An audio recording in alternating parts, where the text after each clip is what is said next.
The White House announcing the U.S. military is making tremendous strides towards achieving its military objectives for Operation Epic Fury.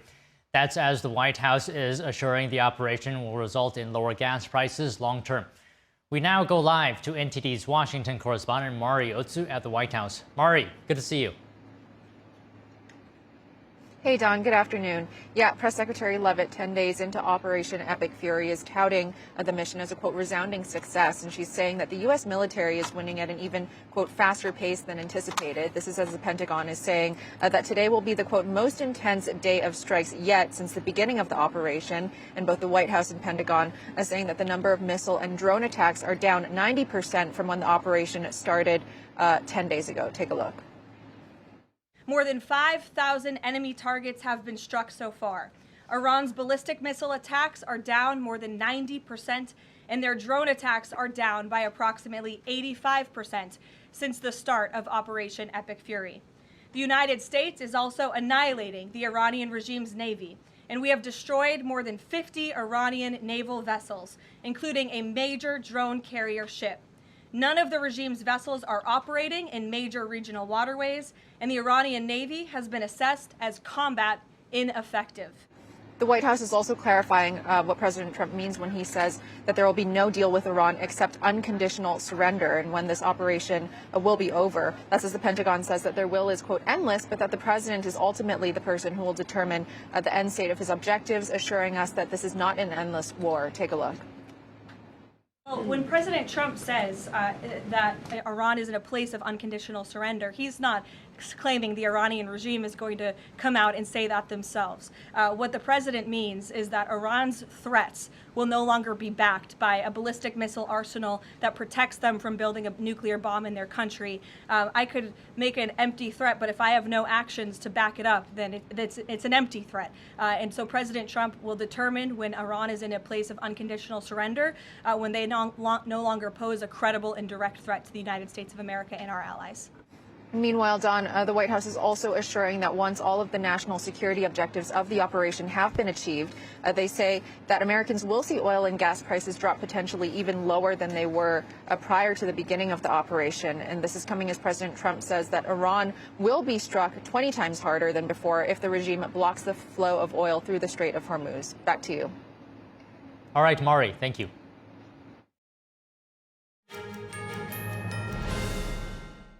President Trump posted a warning to Iran over potential mines in the Strait of Hormuz. He ordered that any mines be removed immediately. Trump said the military consequences to Iran will be at a level never seen before if any mines are not removed. He also noted that there were no reports of mines being placed there. Energy Secretary Chris Wright says the U.S. could tap into its strategic petroleum reserve amid the war with Iran. The U.S. would coordinate sales with releases from other countries. The U.S. Strategic Reserve located on the coasts of Texas and Louisiana holds about 415 million barrels of oil. Wright added that the U.S. could allow more sales of Russian oil held in tankers in Asia. Late last week, Washington issued a 30-day waiver allowing the sale of Russian crude currently stranded at sea to continue to India. Yesterday, the International Energy Agency called for a coordinated oil release. The agency told the G7 finance ministers that it holds more than 1.2 billion barrels of public emergency oil stocks. And G7 nations are preparing to potentially use their strategic oil reserves. Here's Finance Minister of France. We just had a meeting of the G7 energy ministers after yesterday's G7 finance minister, where we decided in principle to use all available tools in order to stabilize market, including the potential release of stockpiling. The G7 energy ministers today decided to go further down the route of working to get ready to any opportunity. G7 ministers are asking the International Energy Agency, based in Paris, to provide updated data on oil reserves. They say they need more details before they decide to use their oil reserves. The French finance minister says member states want to be ready to react at any moment. He adds that all members are aware of the situation and are willing to stabilize the market, including the United States. Oil prices are down after President Trump's remarks saying the war with Iran could be over very soon. Joining us now for analysis is David Blackman, energy policy analyst and advisor, plus senior contributor at Forbes. Good afternoon, David. So I have a clip of President Trump speaking about oil prices in Doral, Florida. Let's take a listen to that. Well, we're looking to keep the oil prices down. We went artificially up because of this excursion into a very positive thing. I mean, this was an excursion that a lot of people wouldn't have done. I knew oil prices would go up if I did this, and they've gone up probably less than I thought they'd go up. But I don't think anybody thought we were going to be this quickly successful. So, David, talk to us about this. Is the rise in oil prices, in your view, more due to sentiment, such as fear, or due to actual disruptions? Well, I think initially it was due to actual disruptions. And once the market got some confidence that there's a plan in place to address it yesterday, we saw the price, tank considerably, dropping all the way from 119 down to 90 on the Brent index.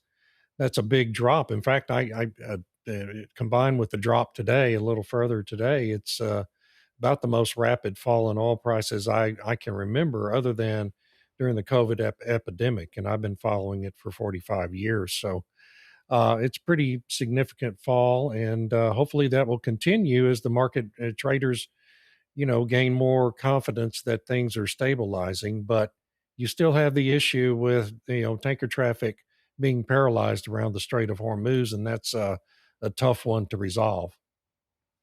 So in terms of that, how are you doing when it comes to oil supply right now? Because the Trump administration, we're seeing, is giving sanctions relief, including waivers for India to buy Russian oil. And the White House press secretary also highlighted U.S. Record production as well as Venezuelan supplies. So how are we doing right now? Well, the market was well oversupplied before this all happened, probably upwards of 2 million barrels a day oversupply. There's a lot of floating storage out on the oceans. There's 40 million barrels apparently of crude on tankers waiting to go into ports in China alone. So there's a lot of excess capacity right now for the short term that provides a bit of a buffer. But you've taken off 20 million barrels a day that had been transiting through the Strait of Hormuz now for over a week. A lot of that oil, about 5 to 7 million barrels, is now going across the Saudi peninsula, Saudi Arabia, to the Red Sea on a major pipeline that they own. But you're still pretty, short, well over 10 million barrels a day right now. And as that cushion that we had before this all began gets worked down, then you could end up with a very tight situation again. And I know the president and Chris Wright and others in the administration are looking for a way to avoid that happening here currently. Well, President Trump did say, and the administration did say, that the operation is ahead of schedule. So, I mean, when it does come to an end, whether we're talking about oil prices or the movement or the production of oil, how long would it take for that to go back to normal, to before this operation started? Are we talking about days, weeks, months? It'll depend on the situation in each one of those Gulf countries, the Persian Gulf countries. The UAE, I know, and Kuwait both have had to begun shutting in some of their production. And it can take a while for that to come back online, a period of days, not weeks or months. And the big situation, though, is going to be with LNG and Qatar. We've taken 20% of global supply offline in Qatar here over the past week. And it getting an idled LNG export facility restarted, refilled with the gas and the refrigeration running again and getting it fully restarted can take a period of weeks. So it's going to be a more difficult situation with LNG than it is with crude oil. Okay, so oil prices right now are still, despite it coming down, are still higher than before the operation started. I'm wondering, with this higher price, will that translate into higher prices on other things, gas, groceries? Yes, if this lingers for more than a few weeks, yes, we're going to start seeing higher prices for groceries and and any other consumer goods. Frankly, almost all consumer goods are transported on trucks, planes, trains, and ships that are powered with diesel fuel or jet fuel that's refined from crude oil. And so, as crude oil prices go up, those costs rise accordingly. If this is resolved fairly quickly, like the president keeps saying he expects, then probably we're not going to see any real significant inflation in terms of consumer goods. And so the whole thing just kind of depends on, is this over in just a few weeks, or does it linger on for months as the Iranian government continues to threaten? If that's an empty threat, then the impacts from this in terms of consumer prices are going to be pretty minimal. Okay, so let's talk about the Strait of Hormuz. And the world's biggest oil exporter, Saudi Aramco, warned of catastrophic consequences for oil markets if flows don't resume through the waterway. And as you're aware, data shows China and other Eastern nations rely on the Strait for crude the most. So, I mean, if disruptions continue, I just want to ask about these countries. What would be the consequences for them? You already talked about some potential impacts that the U.S. would feel. Well, the U.S. impacts are going to be mainly price related. We don't have any vulnerability to a supply shock here in the United States. The impacts are going to be biggest on Europe, which has, a self-created dependency on foreign oil that doesn't need to exist, but it's all a matter of their policy choices over the last 2 decades. And then China, which has been importing 14, 16 million barrels of crude a day, about 7 to 8 million of which have been coming from from the Persian Gulf through the Strait of Hormuz. So those are the countries that are most impacted. And when we look at this proposal by the G7 to take a lot of crude oil out of strategic petroleum reserves, I don't know why the United States would participate in that. That's not America's problem. That's a problem for Europe and China. China has a petroleum reserve that's the biggest in the world. If we need to take oil out of crude oil reserves, I don't know why the International Energy Agency isn't telling China to do it, not the United States of America. Our supply's already been deleted by Joe Biden's presidency, and we haven't been able to refill it, unfortunately. So our supply is already fairly depleted. And I don't think it would be a real wise decision to take more out of our SPR here in the United States. I don't know. I'm just throwing stuff out there, but maybe the administration feels partly responsible because it started this operation. Sure. Yeah. I mean, I understand that. And, and that's a decision Chris Wright and President Trump are going to make. But we're in a kind of a difficult situation here where our SPR is concerned, just because of how depleted it was over the past 4 years. Okay, just one final thing. Do you think this war and disruptions to oil supply in the Strait, the waterway, could that potentially lead nations like India and Japan to shift their supply, maybe even buy more American? It could. They're all going to have to make those decisions. India's a kind of a unique situation. They've really enjoyed, like China has, the ability to buy highly discounted crude oil from Russia over the past few years, the sanctioned oil that Russia's been putting into the dark fleet of tankers. And of course, that ability is kind of gone away now, especially with the U.S. Treasury lifting those sanctions on Russia now. They're going to be paying market prices for that crude. And so they're all going to have to reevaluate the situation of this disruption. If the United States and if the Persian Gulf countries can provide certainty to the market that the situation's secure and this kind of disruption isn't going to happen again, then things will go pretty much back to normal. But if it remains an uncertain situation, markets hate uncertainty, and so you're going to have a lot of disruptions and rejiggering of imports by each country that's dependent on them. Yeah, you're absolutely right. Markets hate uncertainty. Let's just hope that this operation remains ahead of schedule and can end as soon as its mission is completed. Well, David, thank you for Yes, we speaking with should us hope. today. Yeah, thank you so much. Thank you. Israel's foreign minister is meeting with his German counterpart in Jerusalem today. Israel highlighting its cooperation with the U.S. in combating evil regimes across the globe.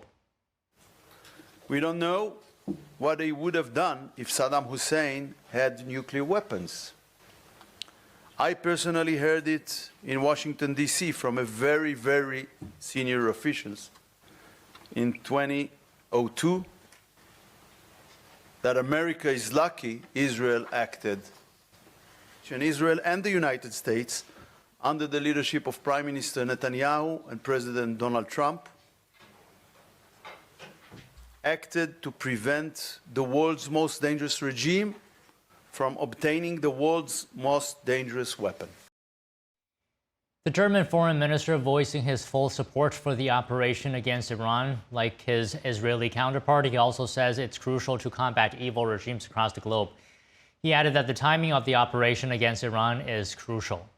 They are on a way with their ballistic missile program to possess really a huge amount of these weapons, which are threatening all of us, and so on and so on. And they are still feeding and commanding, as we see with Hezbollah, these terrorist groups which are attacking Israel, Hezbollah, Houthis, and Hamas as well. So this is still the case. And if they were ready for a diplomatic solution, it is achievable.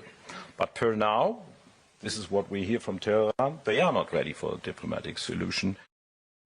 Special Middle East envoy Steve Witkoff says Iranian negotiators had no intention of reaching a nuclear deal before the most recent U.S. and Israeli strikes. Witkoff revealed the details of the talks in an interview today with CNBC. The negotiation opened with their lead negotiator, he was there with his deputy, stating unequivocally that they had the, quote, inalienable right to enrich as a nation. They then moved into the material that had been enriched and had been stockpiled, which we regard as a violation. That's part of that stockpile includes 60% enriched uranium, which takes about a week to 10 days to get to 90%, which is weapons grade. So that's what you have to be the most worried about. And when asked about the 60%, the chief negotiator from Iran said, you know and I know that that's 11 bombs worth of material. So you need to be serious about this. Witkoff also expressed concerns that Iran could use its 60% enriched uranium to make a nuclear device, commonly referred to as a dirty bomb. He said that the administration was still open to communication with Iranian officials. However, Witkoff added that President Trump has indicated that he views Iran's newly chosen supreme leader as a hardliner. Amid the war in Iran, European nations are taking extra steps to protect Cyprus. The Mediterranean island was hit by an Iranian drone last week. 3 frigates from Italy, France, and Spain are on a joint mission to protect Cyprus. They can all be seen docking at a NATO base on the Greek island of Crete today. Britain, Greece, and the Netherlands are also sending, or have already sent, naval and air defenses to Cyprus. Officials say they believe an Iranian drone hit a British military base on Cyprus on March 2nd. Cyprus is an EU member state but not part of NATO. It's home to British military bases. The country has said it's not involved in operations against Iran. EU nations have said the military assets sent to Cyprus are strictly for defensive purposes. Okay, moving on. Joining us now to discuss the Middle East is Gerard Filitti. He's a Middle East affairs analyst and attorney specializing in international law. Gerard, welcome. Thank you for joining us. So I mentioned earlier today that Hegseth, Secretary of War, warned today would be the most intense day of strikes on Iran. So can you just talk to us about that? What do you think? What do we know about that? What prompted this move? Well, what we've seen today are increasing more strikes on IRGC and Basij militia positions in Tehran and Tabriz and in other cities. This is degrading the Iranian regime's ability to coordinate more attacks and also dismantling its apparatus of control over its own people, giving people a chance to take to the streets again. We've seen continued destruction of ballistic missile sites, continued destruction of drone production sites, and this has resulted in a significant decrease in the number of missiles and drones launched at Israel and at American facilities and neighboring countries. So we're seeing a lot more action by the United States in the last few days. So Iran is continuing to strive to fight, but how is it doing really operationally at this stage? Well, operationally, a lot of the senior leadership has been decapitated and killed in initial strikes and ongoing strikes. So right now, command seems to be very decentralized, meaning that individual regions, independent bases are still continuing the fight, but America and Israel are degrading the ability of Iran to launch more missiles. So ultimately, there will come a point in the near future, within a week or two, when Iran will not have the ability to launch almost any missiles if the United States and Israel continue the current bombing campaign. This is not to say that Iran is ready to capitulate yet. We have seen that the government itself is continuing to position strong anti-American, anti-Western figures in charge, but the more it suffers losses and the more its economy suffers, it'll be harder for Iran to maintain its fighting stance. So President Trump said the operation is way ahead of schedule, the 4 to 5 to 6 weeks that was articulated. What do you think about that? What do you make of these comments? That's certainly very encouraging, but we also don't know the time frame or the metrics that President Trump is using. I think what we need to see, what we expect to see this week, is significant action on Iranian coastal facilities that are using missiles and attack boats to threaten oil supplies and shipping through the Strait of Hormuz. I think if we see that this week, that will be a significant accomplishment by the United States to enable the economy of the region to continue and for oil to continue to flow. Other than that, we've seen a very significant degradation of Iran's ability to fight, even though we're not close to the end just yet. And just to your point, President Trump also posted a severe warning to deter Iran from attacking the flow of oil within the Strait of Hormuz. Just in your view, how important is it to the Trump administration, to guard against this? How much is it to avoid the political fallout from this, both at home and abroad? Well, it's not just oil, it's also in fertilizer, which is needed for agriculture around the world. That's a major export from the Gulf countries. So the stranglehold on oil and the stranglehold on fertilizer will have an inflationary effect on economies around the world. We will be, and we are already paying more for oil, for gas. This affects ordinary Americans and makes them wonder if this military action is worthwhile or whether it's costing us too much. So it's crucial for President Trump to restore the flow of traffic through the Gulf of Hormuz in order to stabilize prices, and for Americans and people in the West to understand that this is a temporary economic inconvenience, but long term it's in our interests, whether it's America First policy or whether it's an economically strong policy, that Iran be defeated. Is this war playing out according to plan by the U.S. and Israel, in your view, from what we've seen so far? Anything did not go to plan? I think from what we've seen, and again, it's difficult to assess because we have not seen explicit statements on goals or metrics by which this war is being conducted.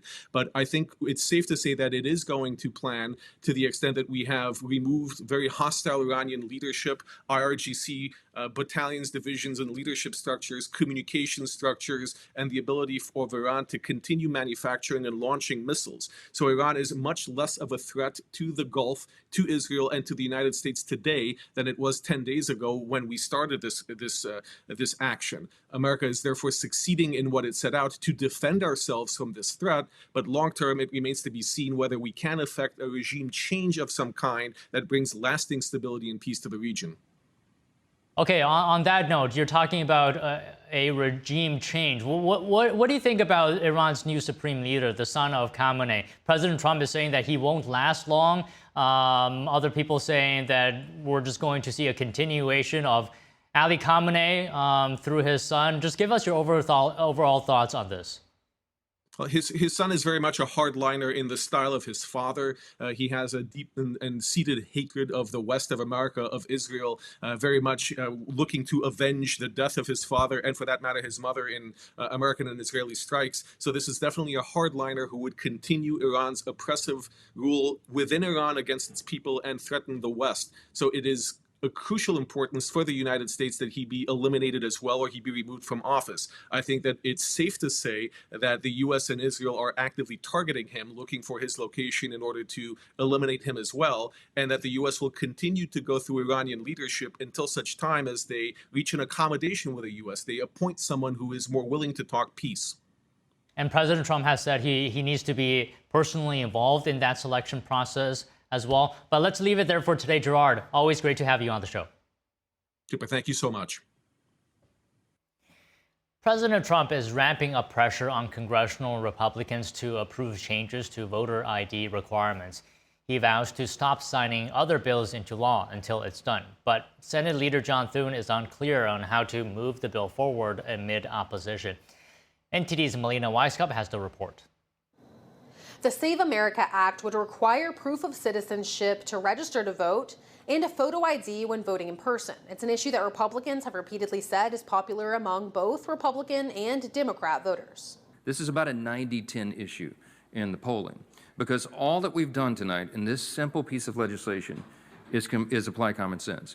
President Trump has insisted that this is the top priority for him, and he says it should be for lawmakers too. The president at the GOP Issues Conference yesterday doubled down on a previous vow to not approve any other bills until this becomes law. Let's go for the gold, and let's just not accept anything else. I'll tell you what, I'm willing to just sort of say I'm not going to sign anything until this is approved. I really am, but that's how bad it is. If you don't get it, big trouble, my opinion. If you get this, your midterms, and they know it. For two reasons. Number one, they won't be able to cheat. And number two, the people are demanding it. And theoretically, there is a path forward despite Democrat pushback. One way would be to nuke the 60-vote filibuster, which is what requires Democrat support in the current makeup of the Senate to pass most legislation. But this is unlikely to get Republican support, so Senate Majority Leader John Thune said it's simply not an option.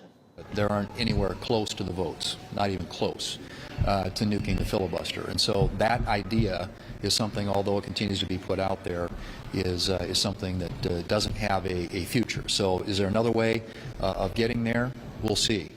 Another pathway forward that's been pushed strongly by President Trump himself, as well as several senators. Senator Mike Lee is the leading force here in calling for a talking filibuster that would look like an unlimited debate instead of the usual 30-hour debate window that's provided for most legislation. It would require Democrats to hold the floor for as long as it takes for debate to wind down before a vote. And if Republicans are able to outlast Democrats in this, they would be able to pass the Save America Act with a simple majority vote instead of needing Democrat support.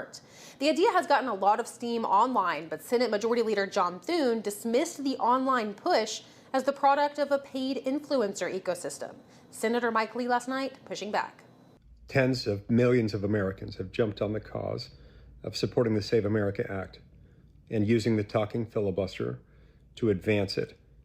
I regret that some in Washington tonight are dismissing all those who feel this way and who have weighed in. Senate Leader Thune insists that the result of invoking a talking filibuster is unclear, but he says he's still talking with the conference on how to move forward. Reporting from Washington, D.C., Melina Weisskopf, NTD News. President Trump says House Republicans must pass the Save America Act as it remains held up in the Senate. He says it should be their main focus heading into the midterms. Joining us for more on this is Mike Leon, host of Can We Please Talk podcast and Director of Strategy at the Free and Equal Elections Foundation. And we have Tony Kinnett, national correspondent for the Daily Signal and host of the Tony Kinnett Cast radio show and podcast. Okay, good afternoon to you both. Mike, I'll start with you today. I have a clip here of President Trump talking about the Save America Act. Let's just take a quick look. It's very simple. All voters must show the act. Voter ID. Ready? This is not complicated. Voter identification. Now, I have a whole list, but I don't want to put. I have like hundreds of things on the list. If you go shopping, if you do this, if you buy a car, if you license a car, if you point to everything you need to have identification. So all voters have to show identification, ID. All voters must show proof of citizenship in order to vote. So you have ID and you have citizenship. So far, good. Mike, he said this yesterday. Your reaction? Yeah, he's right. We already do all of that stuff. Good afternoon, guys. He's right. Earlier today, I was registering for something down here in the state of Florida. Guess what I had to show? I had to show my ID. I got my voter election card in the mail. It has my precinct on it. Guess what I have to do when I go to the precinct? I already show my ID. These are things we already do, guys. This is not rocket science. So the fact that the president outlined like 5 or 6 examples there, like when you go to buy a car, which is true. I just recently purchased a car a couple years ago. Yeah, you got to show your ID when you're signing all the paperwork. It's the same thing. Now, is it universal across states? No. Some states require on the day that you go to the precinct to actually bring your ID. Other states have already verified you through other methods, whether it be the DMV, et cetera, when you go to register to vote. Like where I'm moving back to New York. In New York, we do that right now, right? You register to vote at the DMV. And so when you go to the precinct, they already have your information there because you've already showed ID at the first place. These are things that we already do. The fact that the president is focusing on this act and blocking other pieces of legislation, potentially, he said, to potentially go through the rest of the legislature. I don't know if that's the smartest thing. I'll leave to Tony to decide that. But I think Thune is right. And if I can just quote Mitch McConnell from back in 2017, we can't let the radical part of the base overtake, this nuclear option of vandalizing the Senate. I'm paraphrasing a little bit of what he said. Those words were in 2017. I think he's right on the money still here. And I think John Thune is taking the right position on this because he knows he doesn't have the votes for this. Okay, Tony, a lot there. Your response, do we already do voter ID for elections? I mean, unfortunately, no. And I point to Minnesota as the example here. And of course, a good afternoon to you both. Hope it's not as stormy there as it is here. And in regard to this voter ID situation in Minnesota, you can vouch for up to 7 people. You show up to the polls and you say, oh, yeah, these 7 people, they're who they say they are. That's wrong. That's not a good thing. Also in Wisconsin, all the way out to California, you can get a driver's license, which allows you to register to vote, even if you're not a citizen of the United States. Now, again, hopefully they catch you. We've seen in cases over the last 10 years that they haven't. And those particular things are one of the reasons why that Americans, from Democrats to Republicans, support voter ID measures like the rest of the free world. And so it's important here that, yeah, while many are currently saying it's going to be the boon to women, poor married women, they could never figure out how to prove that they changed their name. Oh, no one's ever done that before. That kind of fear mongering is silly. I think that Thune saying that he doesn't want to mess with the filibuster here, the arguments that he's put against it are rather weird, saying it's an influence campaign. Not this one. I'm afraid there are a lot of congressmen on the Senate and the House side that are pushing for this. But as for the filibuster itself, well, sure, I'd love the filibuster to be in place. But as soon as the Democrats take control of the Senate, they're nuking the filibuster as it is. They have promised to do so. So at this point, if this is the key legislation that Americans vastly support, Jim Banks made this case to me yesterday on our show that this is the point and reason of actually moving this forward. And given that this is something Americans do want, not saying, oh, we're actually going to focus on housing or, oh, we're actually going to focus on the shutdown, 2 very important things. Getting this passed through first right away makes sense based on how Americans feel about it. Okay, Mike, like you said, not all states require voter ID, but do you think Democrats would break party lines to push it over the finish line? Do you think this could happen? Yeah, I mean, I don't think so, but I also think that there are parts of it that people agree with, right? And I've said this before on the show, and we'll talk about this probably in a second, but like if you look at some of the pieces of legislation that some Democrats have introduced, it's about certain areas that they agree with the president on, and then certain areas that they want more discussion on. Just look at Rosa DeLauro, who recently introduced something to keep TSA and FEMA and parts of DHS open, versus let's continue to have a conversation about ICE and CBP funding, given the events that have happened in Minnesota, to Tony's point. So if you take that in isolation, I don't think the Vote Save America's Act or Save America's Vote Act, I don't know what it's being called this week, but I don't think that is the piece of legislation that the president should be focused on. Unfortunately, right now, we've started a war in the Middle East with Iran. Gas prices are high. There are other things that are happening, not only economically, but things that are being introduced legislatively from both chambers that we should be a little bit more focused on versus this. And again, He gave a litany of examples of things we already do. And this is not my data, guys. Go to the Heritage Foundation, go to the brookings.edu, go to these foundations that have all done assessments about voter election fraud and data that has happened throughout the last 10, 20 years. The cases are in the 0.00008%. Those are very low. There's a lot of O's in front of it, guys. And it's because of this. Now, does it absolve it? Of course not. But like I've said before, there's running into the kicker and there's roughing the kicker in the NFL. The penalties are the same, but one's way more egregious. And right now, this is very running into the kicker with respect to legislation that the president thinks that this is something on his side, when we've got 75% of people don't support the war in Iran and boots on the ground, and 60% of people saying Congress should have had the ability to chime in with respect to what they have control over the purse strings of how we conduct a war operation. So we've got bigger fish to fry, and I think the president is focusing on the wrong thing with respect to this issue. Okay, Tony, your response, and how do you feel about Trump saying he won't sign any other legislation until this one? Well, I mean, again, I think this is a very simple win, given the piece of legislation, the data that we've already outlined here in this segment. Again, that there are states that give driver's licenses to those who are not citizens of the United States, but still consider a driver's license to be appropriate identification in order to vote. Of course, when we've looked, of course, at Minnesota, which allows you to vouch for up to 7, 8 people when you go to vote, those are problems. Those are clear holes. Just because there's a small number of cases doesn't mean murder's totally fine. That's not how we do law. Additionally, when we're talking about things the president should focus on, yeah, I mean, I'm perfectly comfortable talking about Iran and talking about the security threats. I personally wouldn't have shut down Department of Homeland Security amid 2 Islamic terror incidents, throwing 2 IEDs packed with shrapnel in New York City, or, of course, down in Texas, the property of Allah sweatshirt guy. I mean, I wouldn't have shut down DHS. That sounds like a morally abhorrent thing to do because you want to posture and preen over ICE. I mean, that's the kind of hill that the Democrats have chosen to stake American safety and security on. It seems like the one thing that we really want TSA to do, they're not able to do. And Rosa DeLauro can get out there when she's not doing dancing videos and talk about how important it is to separate the funding out. But we don't do that. We don't isolate tiny little bits of funding so that people can throw fits over whether or not they want certain parts of the government funded. No, you fund the government fully because it is ridiculous to put the safety of America at stake because you're really, really grumpy that Tom Homan or Kristi Noem or maybe Mark Wayne Mullinahead didn't say the right words about people who are in the country illegally. It's irresponsible. Okay, Mike, let me ask you this. President Trump has urged Senate Majority Leader John Thune to impose the talking filibuster rule to pass the bill. What do you think here? Thune is saying that using this rule is going to take up a lot of time, Senate floor time. I mean, do you think he has a choice here to go against President Trump? Well, let's find out. I mean, that's the beauty of all of this, right? I think this is another thing that when you talk about things in a rudimentary level, like this is one of the things that a lot of people don't know the nuanced differences between these two.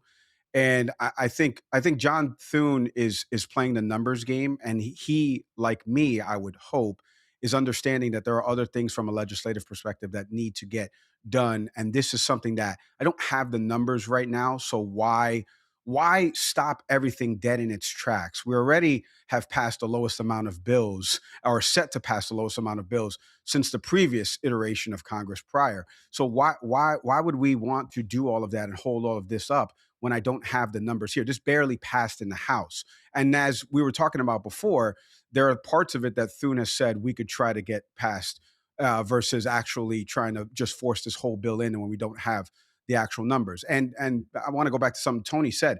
Democrats would never nuke the filibuster because they're wussies.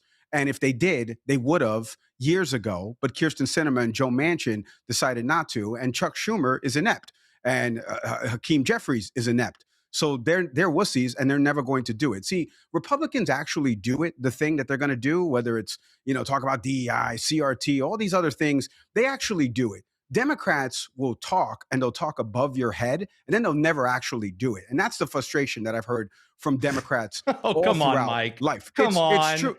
Don't if they would have done it, Tony, you know it's Tony, wrong. if they would have done it, Tony, if they would have done it, they would have done it already. They would have done it when they controlled the levers of Congress, and they didn't. You know why? But they did, again, and they had 2 wussies. Democrats who defected. They did do it. They had 2 Democrats who defected, and Republicans have senators on the moderate side. If they did do it, why isn't Thune passing it? Mitch McConnell, if they did Susan do it, Collins, why isn't Thune? All right, Hold on. all right. Okay, so we No, can no, move no, on wait, from hold whether on. Democrats Wait, hold will on. do this or I don't not. want to. I don't want to make this into a YouTube video where my thumbnail is popping up on Daily Signal's face. But if they had the numbers already and the filibuster was nuked, they would have done this already. So they clearly didn't do it. Like it's not a Mike Leon thing. This is like an actual thing. Like he doesn't have the numbers. The filibuster's still in place. Like they never did it because Democrats again are wussies. They don't stand up for their They constituents. have moderates who break talk away, like about Jared doing it. Golden over in the House. All right, all right. You have Yeah, moderates who break I away. Both understand. parties do. It's Okay, so common Mike sense. is agree with convinced. that. Mike I is agree with convinced that. Democrats will do it. Tony is convinced that Democrats won't do it. We'll just leave it there. We'll Reverse. move on Yeah, from reverse. this point. Yeah. Right, Yeah, right. flip it. Reverse. Sorry. Okay, Tony. Let me ask you this: how do you feel about Ken Paxton saying he's going to drop out of the race if Senate leadership agrees to lift the filibuster and pass the Save America Act? I actually had pitched kind of a slight tweak on the idea. I thought that Trump should go over to Thune, who wants Cornyn endorsed, and said, look, you want me to endorse Cornyn, you need to bring forward the Save America Act for a talking filibuster, which, yes, would take a very long time, lots of procedure, but it would force Cory Booker to get out and yell for 48 hours on the floor of the Senate. Or in this case, nuking the filibuster entirely, which, again, we'd have to see if Mitch McConnell, Susan Collins, Lisa Murkowski would go in that favor. I thought Trump might float the idea. Instead, we actually had Paxton float the idea instead, which is an interesting move because it's an admission from Paxton that he's probably not as safe a bet against Tallarico, although with the videos coming out about Tallarico being exactly like every other fake moderate, it's those chances are starting to sink rather precipitously. Again, whether it's Cornyn or Paxton, it's really bizarre to see Paxton recognize he has baggage, maybe in kind of the same way Tony Gonzalez did against Brandon Herrera in the GOP House primary in Texas. I think that it was a good idea to float. But if you have that kind of consciousness to say, oh, wait a minute, I maybe don't have what it takes to win the Senate election in a tight Texas run. All right, okay. So we have to leave it there because the White House press secretary is holding a press briefing right now. We have to tune into that. Thank you both for coming on today. Thanks, guys. President Trump has tapped Erica Kirk to serve on the Air Force Academy's Board of Visitors. She'll take the place of her late husband, conservative activist Charlie Kirk, who Trump appointed to the board last year. The Board of Visitors advises the Secretary of Defense on morale, discipline, social climate, curriculum, and other matters at the Army Air Force Academy. The president and various members of Congress are responsible for selecting board members. Trump had picked Turning Point USA co-founder Charlie Kirk to serve on the board last year before he was assassinated at a Utah college campus. Erica Kirk took over as CEO of the nonprofit organization following his death. Australia has granted humanitarian visas to 5 Iranian women soccer players seeking asylum. The women coming into the spotlight after refusing to sing their country's anthem. Last night, we issued 5 humanitarian visas to members of the Iranian women's soccer team. We've been preparing for this for some time. I say to the other members of the team, the same opportunity is there. Australia has taken the Iranian women's soccer team into our hearts. These women are tremendously popular in Australia, but we realise they are in a terribly difficult situation with the decisions that they're making. The Iranian women's team were in Australia for the Asia Cup. They sought asylum fearing persecution on their return home for refusing to sing their national anthem at the match. Australian Home Ministry Tony Burke said today the government had been in secret talks with the players and said fleeing was a difficult decision for them. Australian police say the women were transported to an undisclosed safe location. President Trump reacted to the news, saying on Truth Social, Australia's Prime Minister was doing a very good job with a delicate situation. President Trump warning Iran to remove any mines in the Strait. This Shahrzad Ghaneh, publisher of the Epoch Times Persian edition, joining us now. Shahrzad, welcome as always. So we're talking about this story. We were talking about this last week. You were saying how dangerous it is, right, for these players. How has the story developed as you see it since then? Thanks for having me. So far, we know that seven of these players have sought asylum in Australia. I can just tell you that following their move, a host on a state broadcasters called them the national players traitors, and they said that they should be punished. And then reports are saying that a member of the like the football, like the member of the federation, they force the players to like to enter the field after they refused singing the Islamic Republic anthem, not the Iranian national anthem. They forced them to sing the anthem in the next plays in the field for the subsequent matches, and then they also forced them to do the military salute after they searched their mobile phones. They threatened their families, so they had to follow after that. But this is very dangerous for them. So Australia granted humanitarian visas to, we know so far 5 of them, but looks like 7 so far has tried to seek asylum there. But then I can tell you that the office of the Prosecutor General of the Islamic Republic said to players that they have to return to Iran because they said you have to ease your family's concerns. And then this is a message that is a clear, like, security related undertone in the message. And he also said that seeking asylum is the result of like some enemy conspiracy, like emotional agitation from the players. So they're blaming it on the like Western countries, that it's from the enemy. But I can also add that Ismail Baghai is a spokesperson for the Islamic Republic's foreign ministry. He said that they would welcome the players back with open arms, which it's a way that make them not to seek asylum because they want a safe face.